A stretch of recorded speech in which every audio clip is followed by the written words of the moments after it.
Hello students, 100 question daily series का एक और एपिसोड आपके सामने। और मैं राहुल चौहान। आज हम करने वाले हैं कुछ और क्वेश्चंस की प्रैक्टिस। तो कॉपी पेन निकाल लीजिए और तैयार हो जाइए। तो हमारा सबसे पहला क्वेश्चन जो है, लिखा identify the set of correct statements. इसमें से जितनी भी स्टेटमेंट करेक्ट है हमको वो आइडेंटिफाई इसमें करनी है। सबसे पहली स्टेटमेंट है, फ्लावर ऑफ वेलिसिनेरिया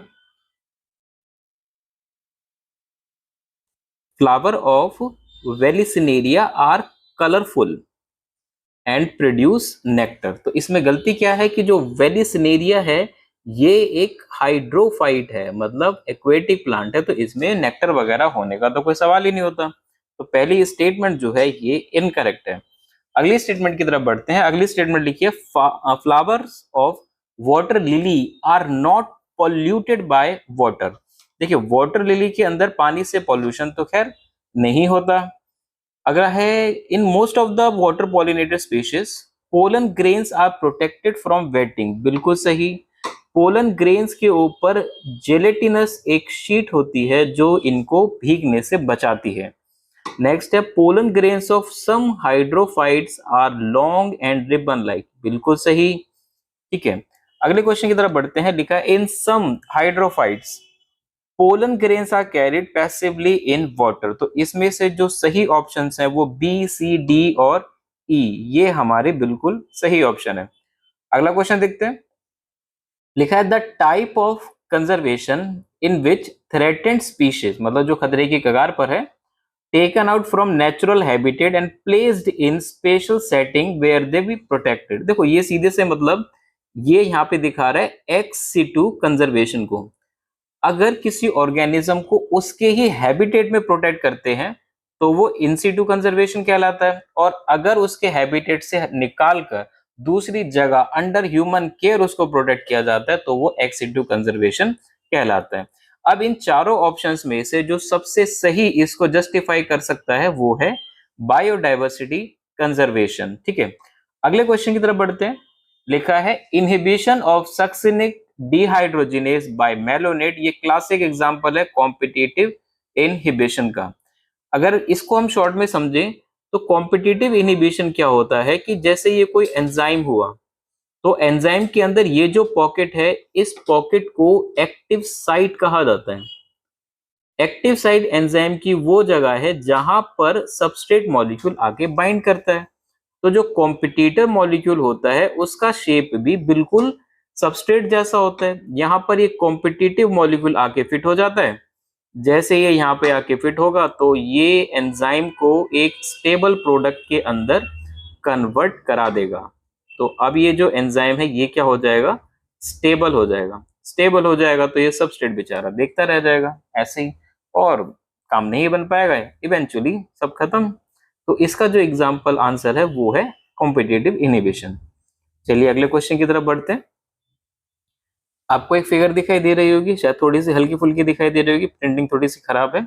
तो इसमें लिखा है कि आपको आइडेंटिफाई करना है part of seed which is design to form roots, मतलब जहां से रूट निकलते हैं। अब देखो, ये एक मोनोकॉट सीड का स्ट्रक्चर है। मोनोकॉट का ऊपर वाला जो पोर्शन है वो कोलियोप्टाइल होता है जिसमें प्लूम्यूल होता है, पी से प्लूम्यूल। और जो नीचे वाला हिस्सा होता है ये है कोलियोरिजा, और कोलियोरिजा के अंदर होता है रेडिकल, आर से रेडिकल। तो रेडिकल से रूट निकलती है, तो इसका सही आंसर सी हो जाएगा। ठीक है, अगले क्वेश्चन की तरफ बढ़ते हैं। लिखा bulliform cells are responsible for. Bulliform cells monocots की लीफ को कर्ल कर देती हैं। और कब करती हैं, जब वहां पर पानी की डेफिशिएंसी होती है। तो पानी जब कम होता है तो ये लीफ को कर्ल कर देती है। ठीक है, अगले क्वेश्चन की तरफ बढ़ते हैं। लिखा, which of the following is not a criteria for classification of fungi. Fungi के क्लासिफिकेशन के लिए इनमें से किस क्राइटेरिया को इस्तेमाल नहीं किया गया। मोड ऑफ स्पोर फॉर्मेशन है, फ्रूटिंग बॉडीज है, माइसीलियम है। अब मोड ऑफ न्यूट्रिशन नहीं है क्योंकि ये सारी ही हेटरोट्रॉप्स होते हैं। चलिए अगले क्वेश्चन की तरफ बढ़ते हैं। लिखा, which of the followings are required for dark reaction. Dark reaction main biosynthetic phase होता है जिसमें एक्चुअली ग्लूकोज को बनाया जाता है। तो उसके लिए सबसे ज्यादा जरूरी जो चीजें होती हैं बायोसिंथेटिक फेज के लिए कार्बन डाइऑक्साइड लगता है, एटीपी और एनएडीएच लगते हैं। अब देखो ये जो दोनों है ना, ये रिस्पॉन्सिबल होते हैं लाइट रिएक्शन के लिए, और हमसे रिक्वायरमेंट पूछी गई है डार्क रिएक्शन की, तो इसके सही ऑप्शन है सी, डी और ई। ठीक है, ये इसके सही ऑप्शंस हो गए। अगला क्वेश्चन है, how many molecules of ATP and NADPH are required for every molecule of CO2। देखो सीधा सीधा आपको आंसर याद रखना है, एक CO2 के लिए हमें 3 ATP और 2 NADP चाहिए होते हैं, तो 3 और 2 ये इसका सही आंसर है। अगले क्वेश्चन को देखते हैं। लिखा है these are regarded as major cause of biodiversity loss. Biodiversity loss के सबसे मेन 4 कारण हैं, एविल क्वार्टेट, उनके बारे में देखते हैं। ओवर एक्सप्लॉइटेशन होता है, को एक्सटिंक्शन भी होता है, हैबिटेट लॉस एंड फ्रेगमेंटेशन भी होता है, म्यूटेशन होता है जी नहीं होता। ए, बी और डी। अब देखिए ए, बी और डी ये किस ऑप्शन में है, सिर्फ एक ही ऑप्शन में, और यही सही है। अगले क्वेश्चन की तरफ बढ़ते हैं। लिखा formation of interfascicular cambium from fully developed parenchyma cell. देखो अगर फुल्ली डेवलप्ड पैरेन्काइमा सेल है तो इसका मतलब ये डिफरेंशिएट हो चुकी है। अब एक डिफरेंशिएट सेल वापस से कुछ और बनाना चाहती है तो उसको क्या होना पड़ेगा, डी डिफरेंशिएट होना पड़ेगा। तो प्रोसेस क्या कहलाएगी, डी डिफरेंशिएशन कहलाएगी। ठीक, अगले क्वेश्चन को देखते हैं। देखा capacity to generate a whole plant from any cell, इस चीज को टोटीपोटेंसी कहा जाता है। बाकी के ऑप्शन देखते हैं। डिफरेंशिएशन अभी मैंने आपको बताया कि एक मेरिस्टेमेटिक सेल डिवाइड करने के बाद डिवीजन की प्रॉपर्टी लूज करके परमानेंट हो जाती है, तो परमानेंट होने की प्रोसेस डिफरेंशिएशन कहलाती है। अब सोमेटिक हाइब्रिडाइजेशन क्या होता है, आपने 2 सोमेटिक प्रोटोप्लास्ट को फ्यूज करके एक सोमेटिक हाइब्रिड बनाया, एक सोमा क्लोन बनाया। माइक्रो प्रोपोगेशन का मतलब है एक ही प्लांट से थाउजेंड्स ऑफ प्लांट्स बनाने का प्रोसेस माइक्रो प्रोपोगेशन कहलाता है। ठीक है, अगले क्वेश्चन की तरफ बढ़ते हैं। Tropical region show greatest level of species richness. उसके पीछे कुछ रीजन है, जैसे ट्रॉपिकल जो लैटिट्यूड्स हैं ये बिल्कुल अनडिस्टर्ब रहे हैं बहुत सालों तक, ये रीजन है इसका। अगर किसी चीज को शांत छोड़ दिया जाए तो वो काम अच्छा कर सकती है। अच्छा, अगला लिखा मोर सीजनल, जी नहीं। मोर सोलर एनर्जी अवेलेबल, ठीक है। कांस्टेंट एनवायरनमेंट प्रमोट, ये भी ठीक है। Constant and predictable. अच्छा, इसके ऑप्शंस सॉरी ऑप्शन इसके यहां पर हैं, तो ए, बी, डी एंड ई। ए नहीं, बी, सी, डी। तो इसके जो ऑप्शन है वो है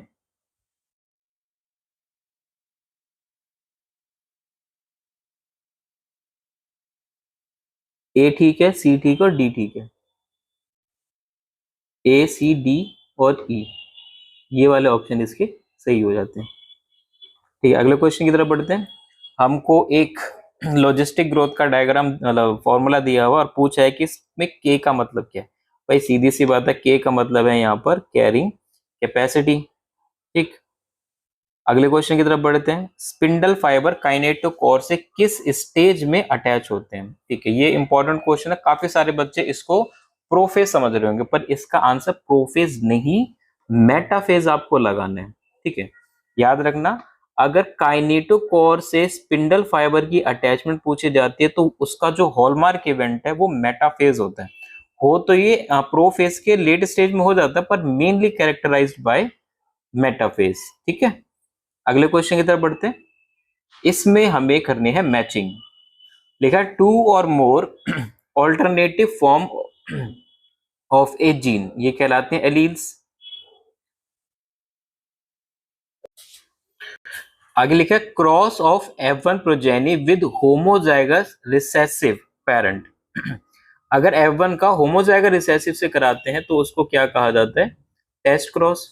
cross of F1 progeny with any parent, ये हो जाता है बैक क्रॉस, और नंबर ऑफ क्रोमोसोम को प्लॉइडी कहा जाता है। चलिए अगले क्वेश्चन की तरफ बढ़ते हैं। इसमें लिखा है identify type of flower based on position of calyx Corolla, मतलब फ्लावर का डायग्राम आपको दे, आपको बताना ये है क्या, ठीक है।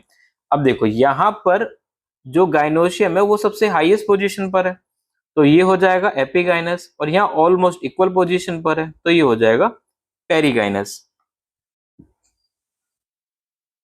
अगला क्वेश्चन देखते हैं। लिखा lecithin a small molecular weight organic compound, ये किसका एग्जाम्पल है? देखो लेसिथिन एग्जाम्पल होता है फॉस्फोलिपिड का। आगे मैचिंग है, देखो राइजोपस जो होता है ये ब्रेड मोल्ड होता है, उस्टिलागो स्मट डिजीज कॉज करता है, पुक्सीनिया रस्ट कॉज करता है, और अगेरिकस एक मशरूम है, तो ये इसका सही आंसर हो जाएगा। आगे अगेन एक और मैचिंग है, clostridium source of butyric acid, saccharomyces ethanol, trichoderma polysporum, cyclosporin A, streptococcus, streptokinase. ऐसे क्वेश्चन बड़े इजी हो जाते हैं करने के लिए, अगर आपको कोई एक पता है तो उसके हिसाब से आप आंसर मतलब ऑप्शन देख सकते हो। चलिए अगला क्वेश्चन है, in plant black seed colour जो है डोमिनेंट है, ठीक है, व्हाइट सीड कम उसके कंपैरिजन में। आगे लिखा है in order to find out genotype of black seed, तो जीनोटाइप फाइंड करने के लिए जैसे अगर हमको एक ब्लैक वाले का जीनोटाइप फाइंड करना है कि भाई वो होमोजाइगस है या फिर वो हेट्रोजाइगस है, इसके लिए हमें उसको क्रॉस कराना होता है उसके रिसेसिव वाले के साथ। अगर रिसेसिव से क्रॉस करके सारे ही डोमिनेंट टाइप के दिखाई पड़ते हैं तो ये होमोजाइगस होगा, और अगर एक भी रिसेसिव कैरेक्टर शो हो गया इसका मतलब ये हेट्रोजाइगस हो जाएगा, तो हम इसके साथ क्रॉस करा के ये चीज चेक कर सकते हैं, ठीक है। अगले क्वेश्चन पर आ जाते हैं। आगे लिखा है in the given figure which component has thin outer layer and highly thick inner layer, तो देखो ये होता है गार्ड सेल के साथ। गार्ड सेल की जो अंदर वाली वॉल होती है ये काफी थिक होती है, और बाहर वाली जो लेयर है वो कंपैरेटिवली कम थिक होती है। ऐसा इसलिए क्योंकि इसे मैकेनिकली ज्यादा काम करना होता है। अब आपको इसमें देखना है कि गार्ड सेल है कौन सा, ठीक है, गार्ड सेल इसमें सी वाले पोर्शन को दिखाया गया है। आगे है कोफैक्टर ऑफ एंजाइम कार्बोक्सीपेप्टाइड, ये आपको पता ही होना चाहिए, ये होते हैं जिंक, ठीक है। आपका काम ये है कि हीम किसका होता है और नियासिन किसका होता है ये मुझे बताना है, ठीक है। कमेंट करिए इसका आंसर, ये किस किस के होते हैं। अगला क्वेश्चन है lactose present in growth medium of bacteria transported to the cell by the action of परमिएज।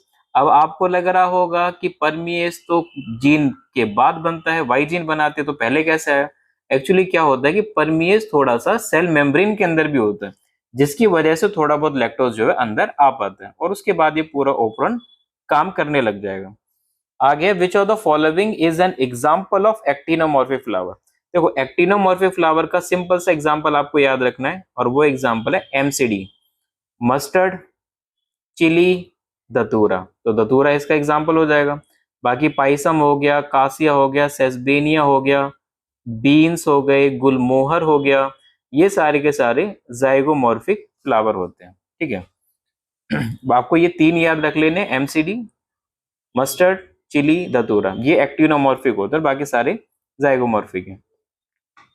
अगला transcription unit is defined primarily by three region, जो कि होते हैं प्रोमोटर, स्ट्रक्चरल जीन और टर्मिनेटर। आगे है which one of the following can be explained on the basis of law of dominance. तो law of dominance के हिसाब से हमें पता होता है कि एक फैक्टर डोमिनेंट, एक फैक्टर रिसेसिव, ठीक है। आगे allele do not show any expression and both character appears in F2 generation. देखो ये बात तो ठीक है पर लॉ ऑफ डोमिनेंस की नहीं है। आगे लिखा है फैक्टर अकर इन पेयर, ठीक है, लॉ ऑफ डोमिनेंस है। डिस्क्रीट यूनिट फैक्टर कहलाती है, ये भी ठीक है, ठीक है।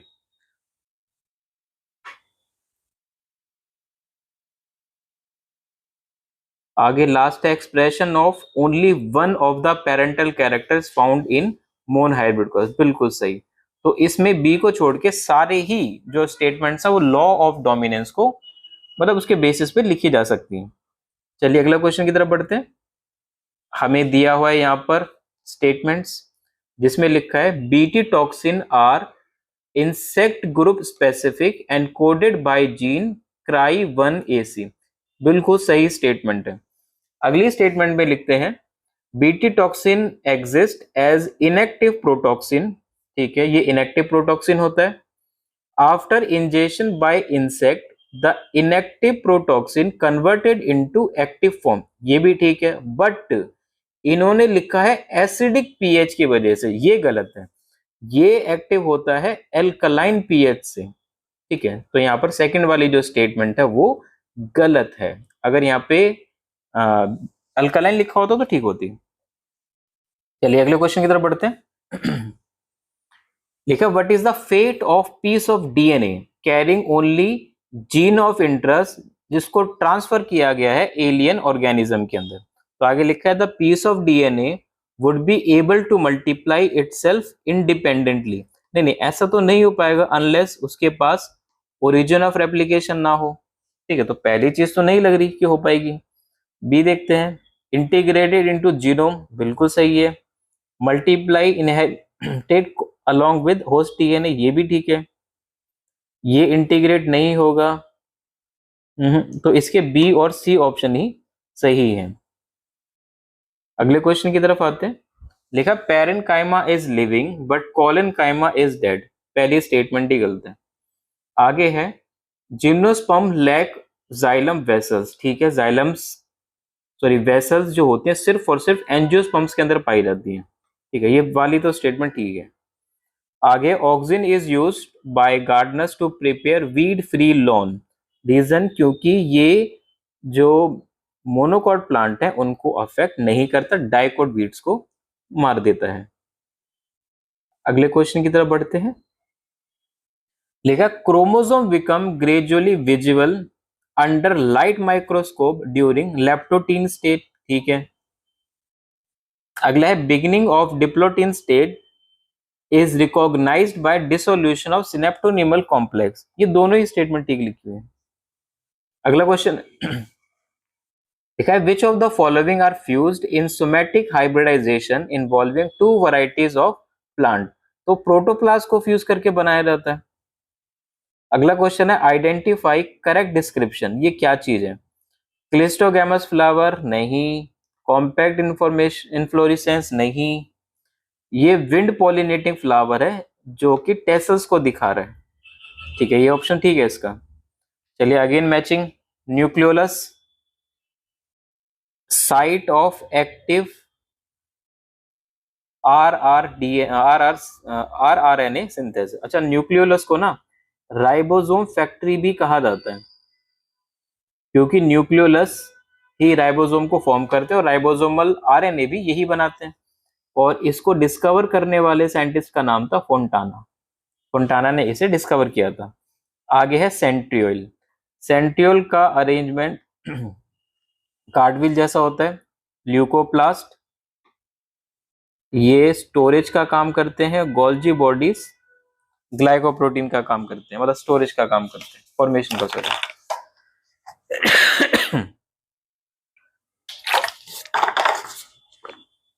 चलिए अब ल्यूकोप्लास्ट तीन तरह के होते हैं। अगर कार्बोहाइड्रेट को स्टोर किया जा रहा है तो अमाइलोप्लास्ट, प्रोटीन को स्टोर किया जा रहा है तो एल्यूरोप्लास्ट, ऑयल्स को कर रहे हैं तो इलायोप्लास्ट। एक चीज याद रखना, कहीं भी अगर एल्यूरो वर्ड आता है तो एल्यूरो वर्ड हमेशा प्रोटीन के लिए इस्तेमाल किया जाता है। आपको मे भी इस बार एक क्वेश्चन पूछा जाए जिसका कि नाम है एल्यूरोन लेयर। ये मोनोकॉट सीड के अंदर पाई जाती है और प्रोटीन की लेयर होती है। तो इस वर्ड को गलती से भी भूलकर मत जाना।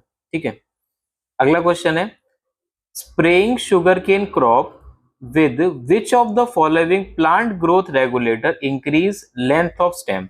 देखो, शुगर केन और ग्रेप वाइन इनकी प्रोडक्टिविटी के ऊपर क्वेश्चन आता है तो उसका आंसर एक ही होता है और वो है जिब्रेलिन्स या जिब्रेलिक एसिड्स। अगला क्वेश्चन है list of endangered species was released by. देखो बहुत सिंपल क्वेश्चन है, IUCN। आपको कमेंट करना है इसका फुल फॉर्म और इसका फुल फॉर्म। ये ऐसा कुछ नहीं है, ये बस कंफ्यूजन क्रिएट करने के लिए दिया हुआ है। चलिए अगला क्वेश्चन है, हमें मैचिंग करनी है। तो फ्रेडरिक ग्रिफिथ, इन्होंने ट्रांसफॉर्मेशन के बारे में बताया था, जैकब एंड मोनर्ड लैक ओपरन बताए थे, हरगोविंद खुराना जेनेटिक कोड बताए थे, और सबसे पहली जो जीन सिंथेसिस करी थी वो भी इन्होंने करी थी। अनफॉर्चुनेटली वो नॉन फंक्शनल थी।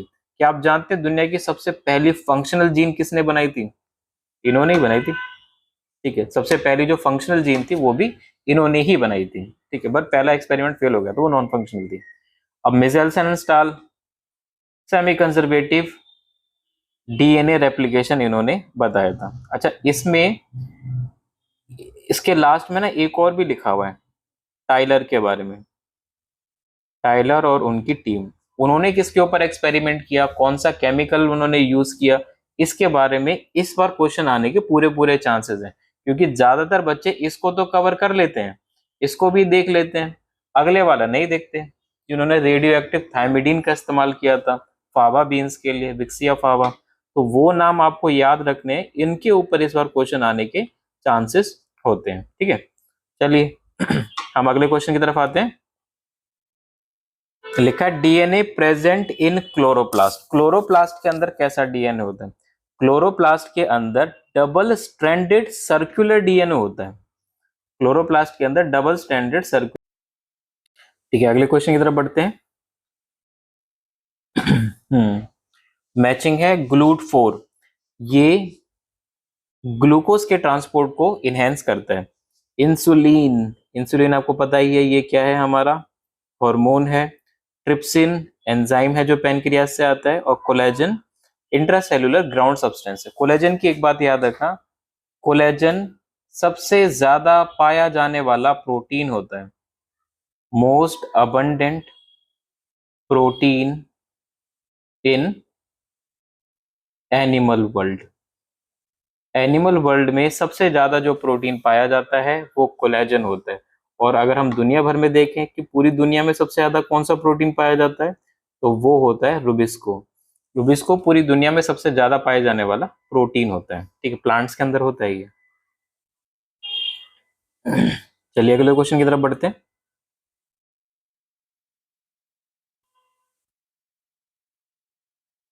बैकग्राउंड शोर पे आप ध्यान मत देना, जो पढ़ा रहा हूँ बस उस पर ध्यान देना।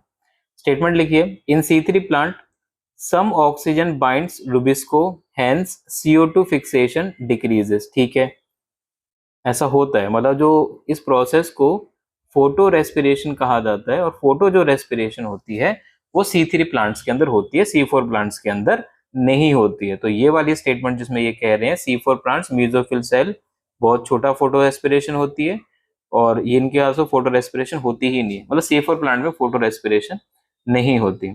ठीक है, अगला क्वेश्चन पढ़ते हैं। ठीक है, हाँ अगला क्वेश्चन हम देखते हैं।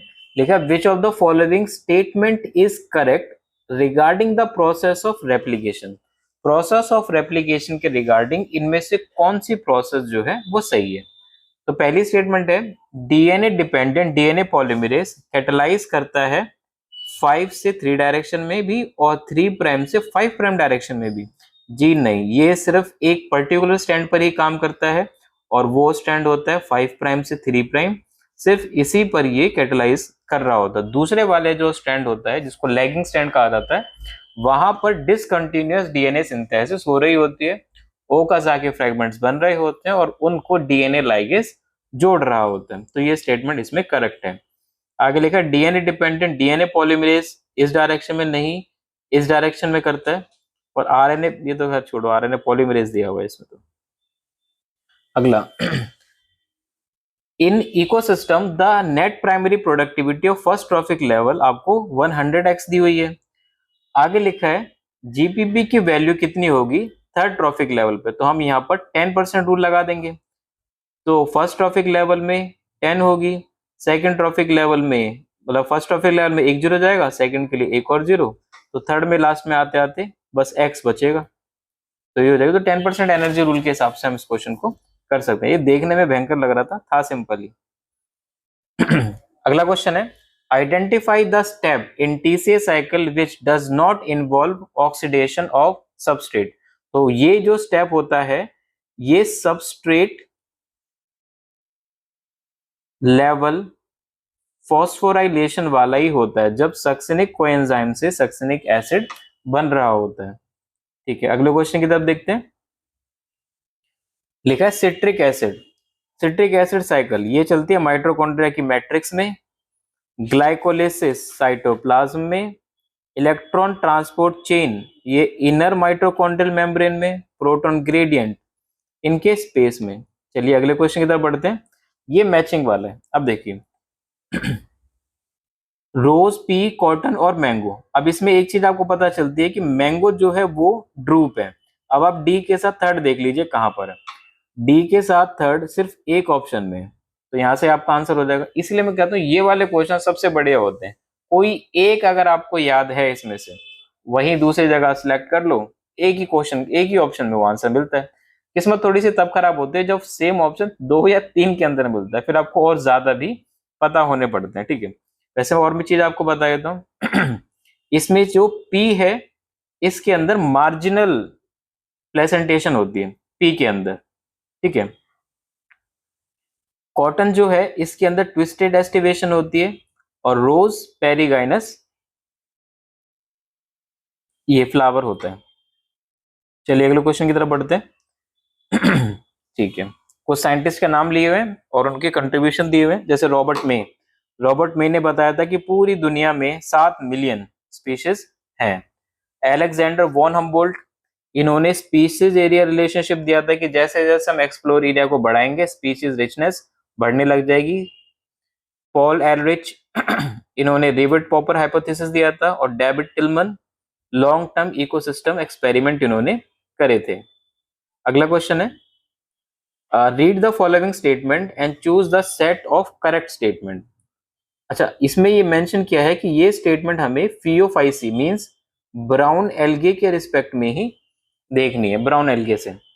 तो ब्राउन एल्गे में पहला पॉइंट ये है asexual reproduction occurs by biflagellate zoospore. ठीक है, आगे लिखा sexual reproduction is by oogamous method only. जी नहीं, सेक्सुअल रिप्रोडक्शन इनमें आइसोगैमी और एन आइसोगैमी तीनों तरीके का होता है, oogammy भी होता है। तो ये वाला ऑप्शन छोड़ देंगे। Store food in the form of laminaria और मैनिटोल, बिल्कुल ठीक है। मेजर पिगमेंट क्लोरोफिल ए और सी होते हैं, बिल्कुल ठीक है। Vegetative cell has cellulosic wall and gelatinous, ये भी ठीक है। इसका बी को छोड़ के इसके सारे ऑप्शन जो है ठीक है हमारे। चलिए अगला क्वेश्चन देखते हैं। इसमें भी हमें मैचिंग ही करनी है। लिखा मोनो एडेल्फस, मोनो मतलब सिंगल या सेम, तो सारे सेम कहाँ दिखाई देते हैं? चाइना के अंदर, वहां सारे ही लोग एक जैसे दिखाई देते हैं, तो मोनो एडेल्फस हो गया चाइना। अगला लिखा है डाई एडेल्फस, डाई एडेल्फस हो जाता है पी। देखो पी मटर को बीच में से फाड़ते हैं, 2 पार्ट हो जाते हैं उसके, तो 2 से आप पी याद रख लेना। ठीक है, पॉली एडेल्फस, पॉली मतलब बहुत सारे सिट्रस के अंदर बीज होते हैं। और लास्ट बचा एपीफाइलस, एपीफाइलस लिली के अंदर होता है। डबल एल, एल से एल, ठीक है, डबल एल इसमें भी है उसमें भी है। तो लॉजिक है, कई बार काम नहीं आते, आप डायरेक्ट अगर याद रखोगे तो ज्यादा बेहतर होता है। इस तरह के लॉजिक एक जगह काम आ जाएंगे, हर जगह काम नहीं आएंगे, पर हम आदत पड़ जाती है इस तरह के लॉजिक की कि हाँ ऐसे ही समझ लेते हैं। चीजें जितनी रॉ और ऑर्गेनिकली याद रखोगे उतना ज्यादा बेहतर रहता है। चलिए अब हम थोड़ा सा प्राणी विज्ञान कर लेते हैं, जीव विज्ञान कर लेते हैं, आई मीन जूलॉजी कर लेते हैं। तो पहले ही हमें कुछ बीमारियां दे दी गई हैं, हमें मैचिंग करनी है। टाइफाइड होती है बैक्टीरिया जिसका नाम है साल्मोनेला टाइफी।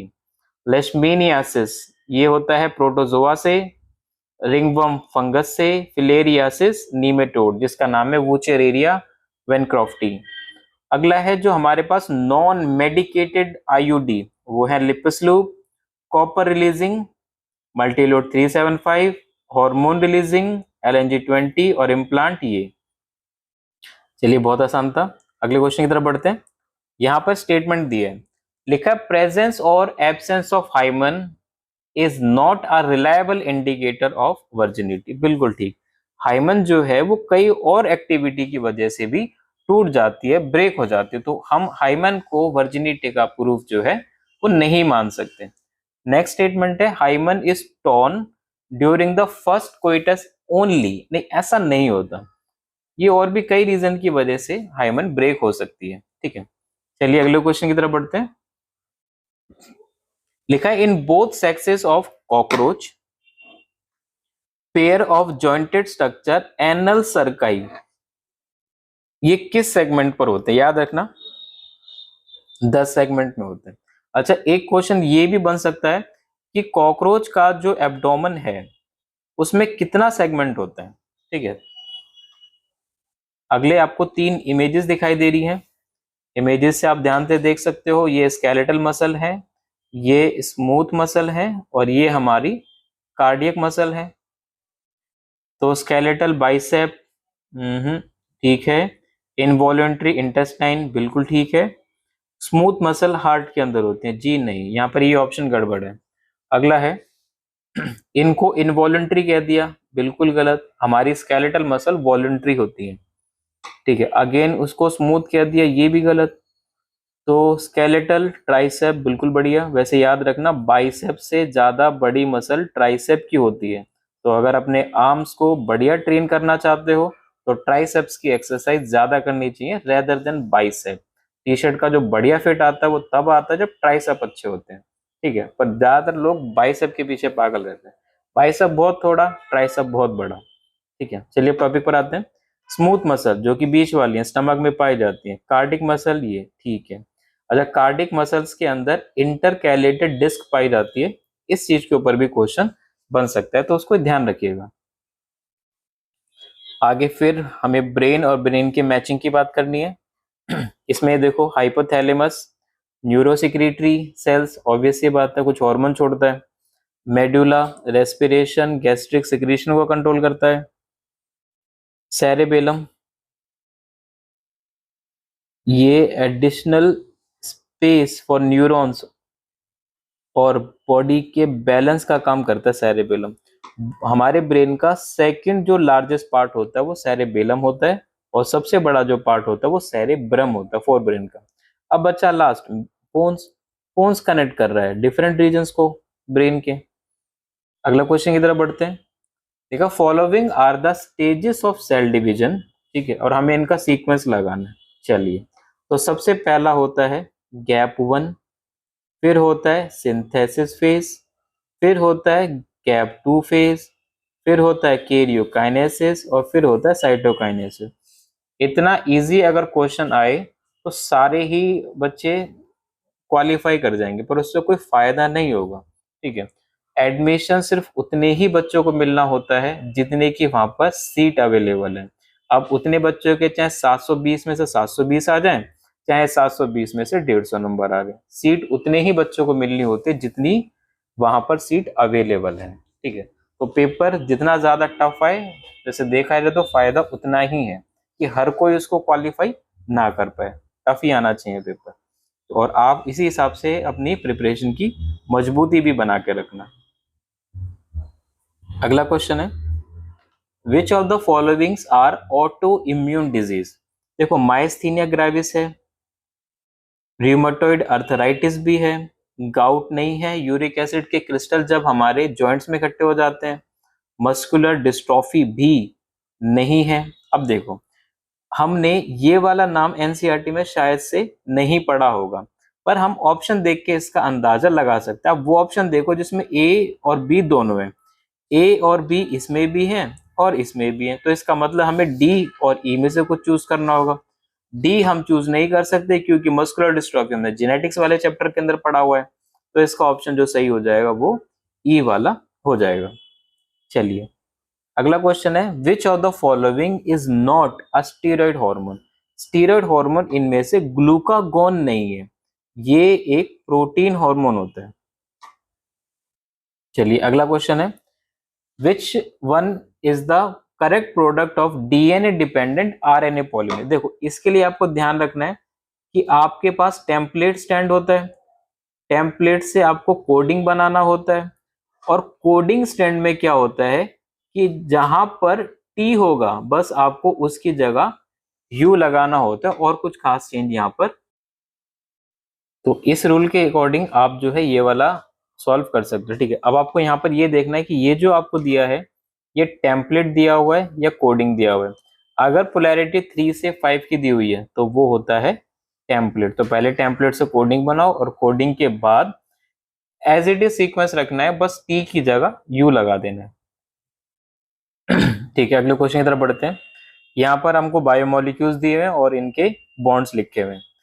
ठीक है, लिपेज के अंदर, न्यूक्लियस के अंदर, प्रोटीएज के अंदर, अमाइलेज के अंदर। अमाइलेज के अंदर होता है ग्लाइकोसिडिक बॉन्ड, प्रोटीएज के अंदर होता है पेप्टाइड बॉन्ड, न्यूक्लियस के अंदर होता है फॉस्फोडाइएस्टर बॉन्ड, और लिपेज के अंदर होगा ये एस्टर बॉन्ड।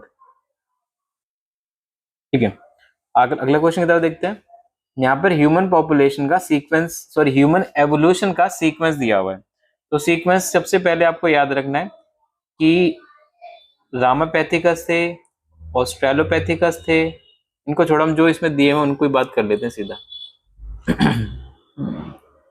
हाँ, सबसे पहले हैबिलस आए थे, ठीक है, फिर एरेक्टस आए थे, फिर नियांदरथल आए थे, और लास्ट में सेपियंस आए थे। तो हैबिलस, एरेक्टस, नियांदरथल और सेपियंस। तो ये हमारा आंसर हो जाएगा। अगले क्वेश्चन की तरफ बढ़ते हैं। लिखा है flippers of penguins and dolphin किसके एग्जाम्पल है? देखो ये दोनों एग्जाम्पल हैं एनालॉगस ऑर्गन के, और एनालॉगस ऑर्गन क्या दिखाते हैं? कन्वर्जेंट एवोल्यूशन दिखाते हैं। अगला अगेन सेट है, तो हार्ट इंपल्स जो जनरेट होती है वो होती है एसए नोड से, फिर जाती है वो एवी नोड पर, एवी बंडल, फिर बंडल ब्रांचेस, और फाइनली पुरकिंसी फाइबर्स तक। ठीक है, चलिए ये क्वेश्चन तो ऐसा लगता है एनटीए वालों का फेवरेट क्वेश्चन है। ठीक है, किसी भी पेपर में कोई क्वेश्चन मिले ना मिले, एक ये क्वेश्चन जरूर मिलेगा, और H प्लस कंसेंट्रेशन, ऑक्सीजन का पार्शियल प्रेशर वो जरूर मिलता है। ठीक है, ये तो आप या तो वैल्यूज और ये मतलब कुछ पढ़ के जाओ मत जाओ भाई, ये वाला टॉपिक तो पक्का ही पढ़ के जाओ। ठीक है, वो ज्यादा ही मतलब इससे प्यार है उनको इस टॉपिक से। तो जो एक्सपिरेटरी कैपेसिटी होती है हमारी, वो होती है tidal volume plus expiratory reserve volume. ठीक है, tidal volume plus expiratory reserve volume, तो ये यहां पर आ जाएगा हमारा। फंक्शनल रेसिजुअल जो कैपेसिटी है उसमें एक्सपिरेटरी वॉल्यूम और रेसिजुअल वॉल्यूम आ जाता है। इंस्पिरेटरी कैपेसिटी में टाइडल वॉल्यूम और इंस्पिरेटरी रिजर्व वॉल्यूम आ जाएंगे। वाइटल कैपेसिटी में सबको रख के चले जाओ। चलिए अगले क्वेश्चन की तरफ बढ़ते हैं। लिखा which of the following factors are favourable for the formation of oxyhaemoglobin. देखो ऑक्सीहीमोग्लोबिन के लिए पार्शियल प्रेशर ऑफ ऑक्सीजन ज्यादा होना चाहिए, partial pressure of carbon dioxide कम होना चाहिए, टेम्परेचर थोड़ा कम होना चाहिए, H प्लस आयन का कंसंट्रेशन भी कम होना चाहिए। अब इसके हिसाब से हम देख लेते हैं कि भाई कौन फेवर करेगा। तो ये फेवर करेगा हाई PO2 और less H plus ion concentration. चलिए अगले क्वेश्चन की तरफ बढ़ते हैं। कुछ प्रोडक्ट्स हैं और उनके बारे में लिखा है, जैसे अल्फा एंटीट्रिप्सिन, ये एम्फीसेमा के लिए होता है। अल्फा एंटीट्रिप्सिन जो है ये एम्फीसेमा के अंदर, एम्फीसेमा के लिए होता है। एंजाइम रिप्लेसमेंट थेरेपी ये दिया जाता था एडेनोसाइन डी एमिनेज के लिए। तो ए के साथ थर्ड और डी के साथ सेकंड, देखो कितने ऑप्शन में, ए के साथ थर्ड, डी के साथ सेकंड, ये है हमारे सिर्फ इस ऑप्शन में। ए के साथ थर्ड है, डी के साथ सेकंड है। अब आपको कंफ्यूजन होती होगी इन दोनों के अंदर, इस क्वेश्चन के अंदर वो कंफ्यूजन होनी नहीं है कि भाई जो आई क्राई वन एसी होता है और क्राई वन ए बी, ये किसको कंट्रोल करता है, ये इसके लिए आपको डायरेक्ट याद रखना पड़ेगा, कोई ट्रिक कोई तुक्का वगैरह मत लगाना, सीधा सीधा ऑर्गेनिकली इनको याद रखना कि जो क्राई वन ए बी है ये कॉटन बोरमट को करता है, और जो एसी है वो, सॉरी कॉर्न बोरर को करता है, और ये कॉटन बॉलवर्म्स को करता है। चलिए अगले क्वेश्चन की तरफ बढ़ते हैं। वैसे ये क्वेश्चन सही होते हैं, इसमें लॉजिक लग जाता है बड़े आराम से। चलिए अगला क्वेश्चन है, which of the following factors will not affect Hardy Weinberg equilibrium. Gene migration करता है। अब देखो जीन पूल इन्होंने कांस्टेंट दे दिया, तो कांस्टेंट तो कैसे अफेक्ट करेगा? ठीक है, तो यही इसका सही आंसर है।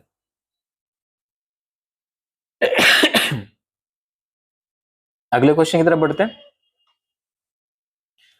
लिखा है FSH act on ovarian follicles, ठीक है, और लीडिंग सेल्स इन मेल नहीं, FSH मेल के अंदर सर्टोलाइज सेल के ऊपर काम करता है, ठीक है, लीडिंग सेल्स के ऊपर काम करता है LH। आप ऐसे याद रख सकते हैं मेल के केस में FSH on Sertoli's cell SCS, LH on Leydig cells LCL, ठीक है। बाकी ये तुक्केबाजी होती है, हर जगह काम नहीं आती, ठीक है। अगला चलो अगले स्टेटमेंट पढ़ते हैं इसकी। लिखा है growing ovarian follicle secrete oestrogen in female, जबकि इंटरस्टिशियल सेल जो है वो एंड्रोजन सिक्रीट कर रही होती है। ये स्टेटमेंट ठीक है। चलिए अगले क्वेश्चन की तरफ बढ़ते हैं। इसमें कुछ स्टेटमेंट्स हमको लिखी हुई हैं कि एनिलिड्स ट्रू सिलोमेट होते हैं, ठीक है, पोरीफेरा सूडोसिलोमेट होते हैं, जी नहीं, इनमें तो कोई कैविटी वगैरह होती ही नहीं है। एस्कहेलमिंथिस एसिलोमेट होते हैं, जी ये भी बिल्कुल गलत है, ये सूडोसिलोमेट होते हैं। और प्लेटीहेलमिंथिस सूडोसिलोमेट नहीं, ये तो एसिलोमेट होते हैं। तो बताना क्या है कि करेक्ट आंसर कौन सा है इनमें से। करेक्ट इसमें एक ही लिखा हुआ है कि एनिलिड ट्रू सिलोमेट होते हैं। अगले क्वेश्चन की तरफ बढ़ते हैं। आपको ये एक्स और वाई देखते ही पता चल जाना चाहिए कि एक्स जो है आपका वो ओरी है, ओरिजिन ऑफ रेप्लिकेशन, और वाई जो है आपका वो रोप है, प्रोटीन ऑफ रेप्लिकेशन। अब ये देख लीजिए इसमें क्या लिखा है। लिखा है gene X is for protein, जी नहीं, gene X is for recognition site, जी नहीं, एक्स रिस्पॉन्सिबल फॉर नहीं, X responsible for controlling copy number of link DNA, बिल्कुल सही। ये ओरिजिन ऑफ रेप्लिकेशन के साथ साथ नंबर ऑफ कॉपी जो है इसको भी कंट्रोल करती है, और ये कुछ प्रोटीन बनाती है जो रेप्लिकेशन के लिए जरूरी होते हैं। तो इसका ऑप्शन ये वाला सही है। आगे अगेन दो स्टेटमेंट्स हैं। लिखा है in nephron descending limb of Henle loop is impermeable for water and permeable for electrolyte. वाह, देखो जो डिसेंडिंग लिम्ब होता है और असेंडिंग लिम्ब होता है, इसमें एक ही चीज ध्यान रखनी है, यहाँ से पानी रिलीज होता है तो ये पानी के लिए परमिएबल है, बट सॉल्ट के लिए परमिएबल नहीं होता। तो ये वाली स्टेटमेंट जो है इनकी गलत लिखी हुई है कि नेफ्रॉन जो डिसेंडिंग लिम्ब है हेनले लूप का, वो पानी के लिए परमिएबल होता है। आगे लिखा PCT is lined by simple columnar brush border epithelium. तो जो पीसीटी यहाँ पर हमको लिख के दिए हुए हैं, PCT is lined by simple columnar, जी यहाँ पर कॉल्यूमनर नहीं होता, यहाँ पर होते हैं क्यूबॉइडल एपिथेलियम। ब्रश बॉर्डर बाकी ठीक लिखा हुआ है। चलिए अगले क्वेश्चन की तरफ बढ़ते हैं, हमें मैचिंग करके दिखानी है।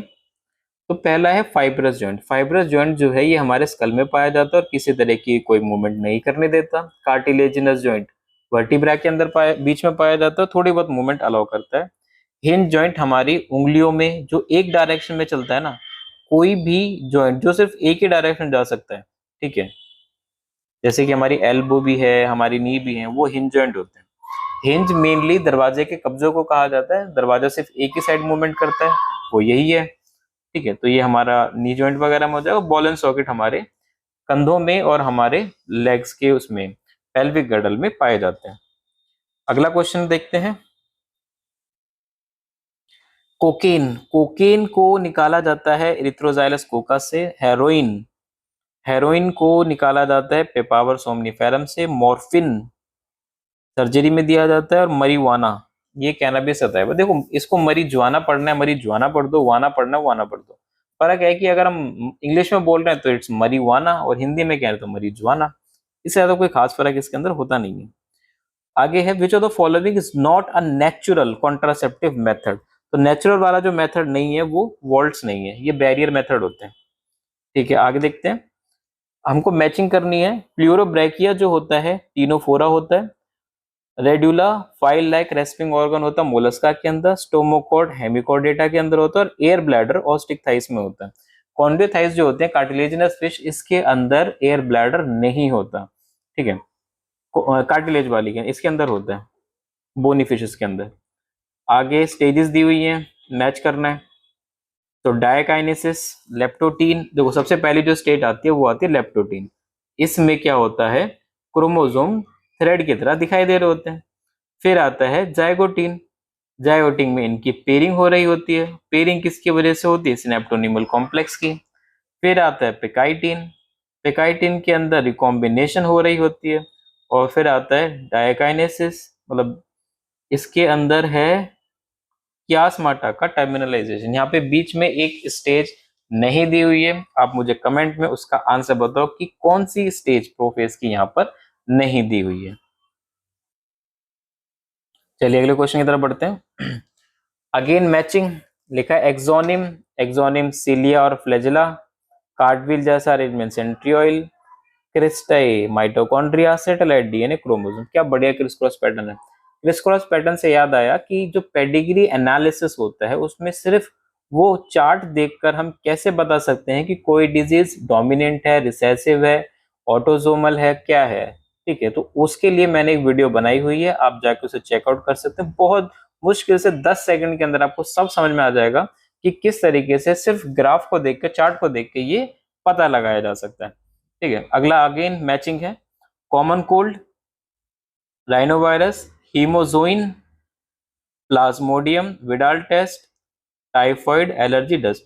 अच्छा, ये जो हीमोग्लोबिन है, होता क्या है कि जो हमारा हीमोग्लोबिन है वही डिग्रेड होता है इस टॉक्सिन केमिकल के अंदर, और इस हीमोजोइन की वजह से ही हमें ठंड लगती है और हमें बुखार आता है।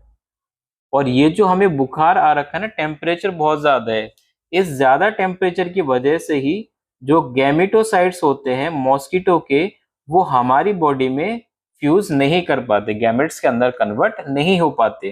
क्यों? क्योंकि टेम्परेचर हमारा बहुत ज्यादा है। इनको फ्यूज करने के लिए कोल्ड ब्लडेड चाहिए होता है, इसके लिए वापस कहाँ जाना होता है, इन्हें मॉस्किटो के पास जाना होता है। चलिए अगले क्वेश्चन की तरफ बढ़ते हैं। देखा, विच of the following statement is incorrect, incorrect बताते हैं। लिखा, बायो रिएक्टर्स जो हैं इनको यूज किया जाता है स्मॉल स्केल प्रोडक्शन के लिए, ये ही इनकरेक्ट स्टेटमेंट है, इनको लार्ज स्केल के लिए यूज किया जाता है। चलिए अगले क्वेश्चन की तरफ बढ़ते हैं। दो स्टेटमेंट दी हुई है, एक असर्शन है, एक रीजन है। तो असर्शन देखते हैं। लिखा है, breast feeding during initial period of infant growth is recommended by doctor, बिल्कुल सही। अब उसका रीजन देखते हैं। लिखा है, कोलोस्ट्रम कंटेन्स सेवरल एंटीबॉडी, जो कि डेवलपमेंट के लिए बहुत ज्यादा जरूरी है। देखिए दोनों ही स्टेटमेंट बहुत ज्यादा सही है। अब ये जो एंटीबॉडीज हैं, ये एंटीबॉडी होती हैं आईजीए, आईजीए एंटीबॉडी को सिक्रीटरी एंटीबॉडी भी कहा जाता है, क्योंकि ये बॉडी के सिक्रीशंस के अंदर होती है, और ये बच्चे को क्या प्रोवाइड कराती है, पैसिव इम्यूनिटी प्रोवाइड कराती है। ठीक है, चलिए अगले क्वेश्चन की तरफ बढ़ते हैं। यहाँ पर है कुछ नाम और उनके साइंटिफिक नेम। ठीक है, तो इसमें देखते हैं।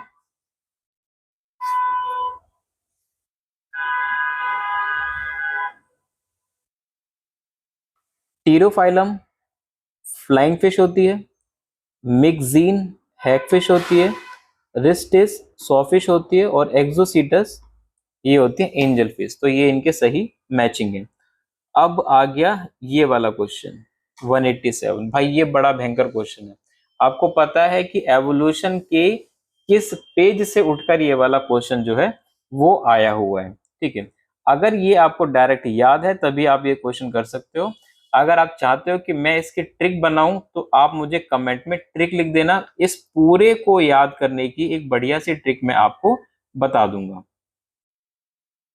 तो देखिए, यहां पर जो मीजोजोइक है, मीजोजोइक लिंक होता है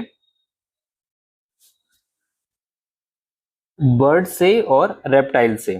ठीक है, प्रोटो, प्रोटो का मतलब है बहुत पहला। इसमें सबसे पहले जो ऑर्गेनिजम्स है वो कौन है, लोअर वर्टिब्रेट्स। अब आप चेक कर लो, मीजोजोइक में बर्ड्स और अप्लाइड रेप्टाइल्स, मतलब ए के साथ थर्ड दो ऑप्शंस में है, और बी के साथ फर्स्ट ये भी दो ऑप्शंस में है। ठीक है, अब हम सी को देखते हैं, सीनोजोइक। सीनोजोइक जो वो होता है, ये होता है मैमल्स के लिए, और प्लियोजोइक होता है फिश और एम्फीबियंस के लिए। ठीक है, तो ये इसका सही मैचिंग है। अगले क्वेश्चन की तरफ बढ़ते हैं।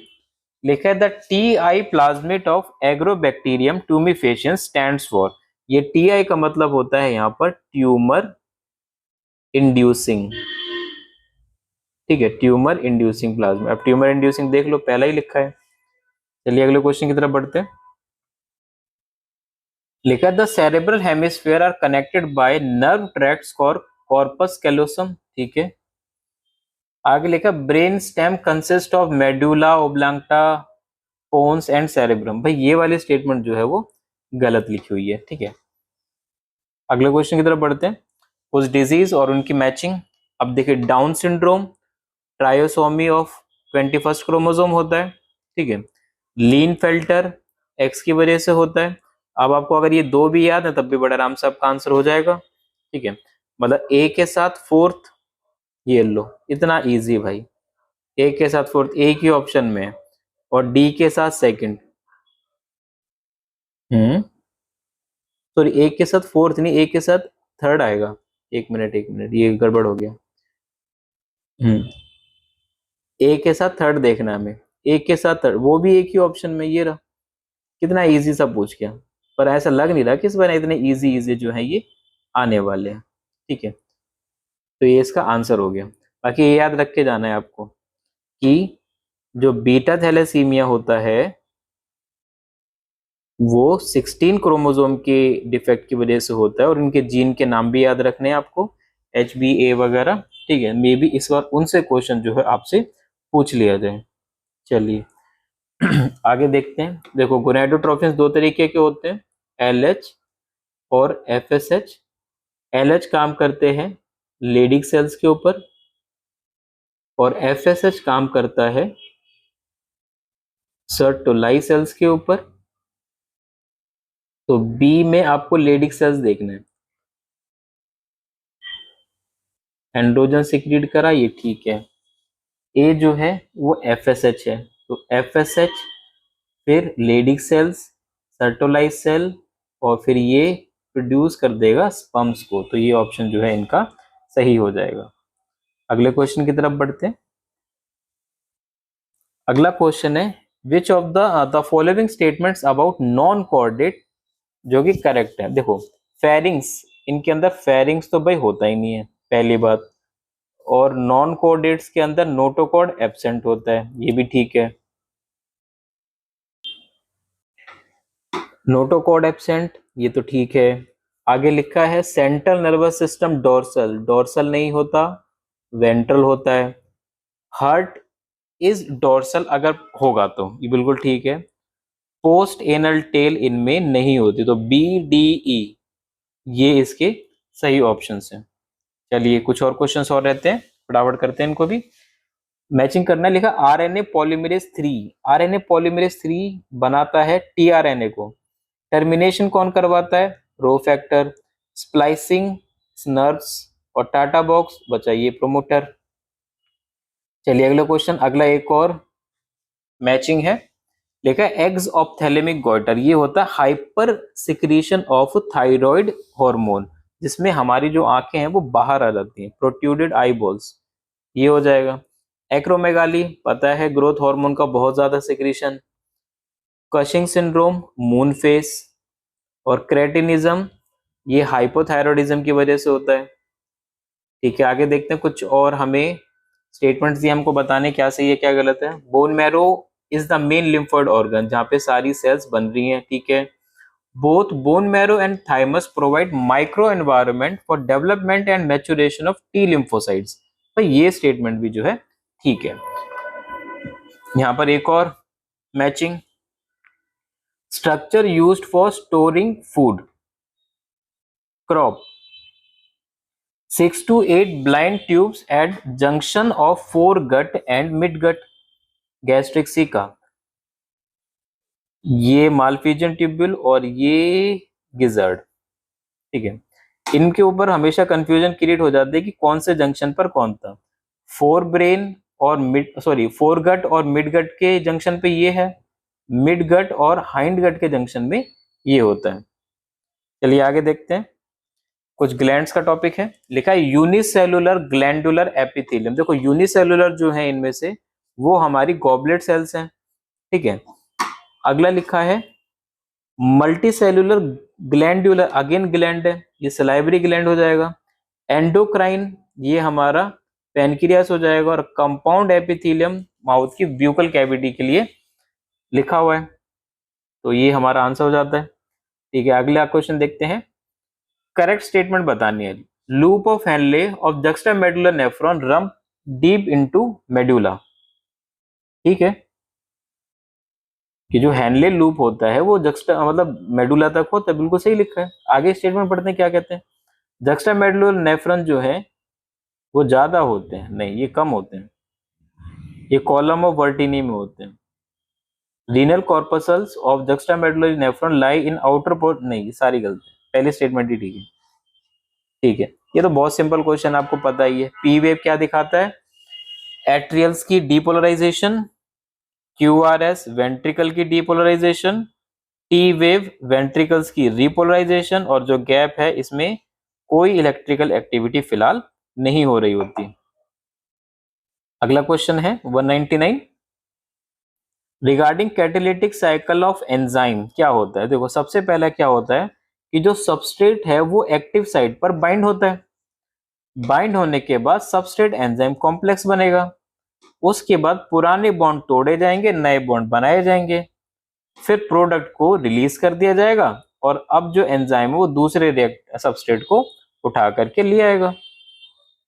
ठीक है, अगला क्वेश्चन है कि एबीओ ब्लड ग्रुप है, फादर बी पॉजिटिव है, मदर ए पॉजिटिव और बच्चा ओ है। तो ऐसा कब हो सकता है, जब फादर भी हेट्रोजाइगस हो और मदर भी हेट्रोजाइगस हो। ठीक है, ये सिचुएशन कब हो सकती है, इसके लिए बस एक ही सिचुएशन है और वो है ए ओनली, और कहीं नहीं। होमोजाइगस है, यहाँ तो ओ पॉसिबल ही नहीं है, यहाँ भी पॉसिबल नहीं है, नहीं सिर्फ एक ही सिचुएशन में ये पॉसिबल है। ठीक है, अगले क्वेश्चन की तरफ देखते हैं।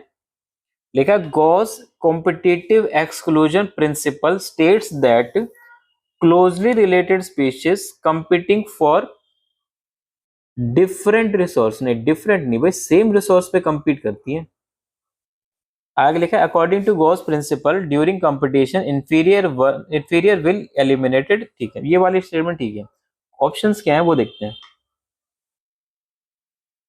हाँ, ऑप्शन ये लिखा है कि कौन सी सही है कौन सी गलत है। पहली वाली जो स्टेटमेंट है वो गलत है, क्योंकि उसमें डिफरेंट लिखा हुआ है और वो सेम रिसोर्सेज पे कंपीट करती है। ठीक है, अब लास्ट क्वेश्चन बचता है हमारा, बहुत इंपॉर्टेंट है। कई जगह मैंने ये वाला क्वेश्चन देखा, शायद इस बार आप देख लो ये क्वेश्चन अगले वाले पेपर में। तो लिखा माइटोकॉन्ड्रिया एंड क्लोरोप्लास्ट दोनों डबल मेम्ब्रेन बाउंड होते हैं।